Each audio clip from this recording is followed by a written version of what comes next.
بسم اللہ الرحمن الرحیم۔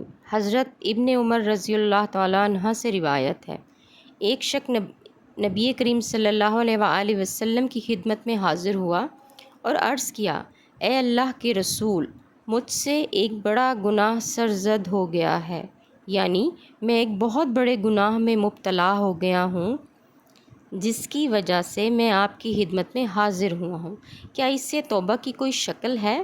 آپ صلی اللہ علیہ وآلہ وسلم نے فرمایا، تمہاری والدہ باحیات ہیں۔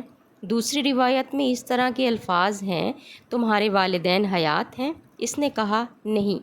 آپ صلی اللہ علیہ وآلہ وسلم نے اس سے پوچھا، اس سے سوال کیا، کیا تمہاری خالہ زندہ ہیں؟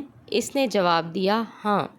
اس پر آپ صلی اللہ علیہ وآلہ وسلم نے فرمایا، خالہ کے ساتھ اچھا برتاؤ کرو، اس سے تمہارے گناہ کا کفارہ ہو جائے گا۔ جزاک اللہ۔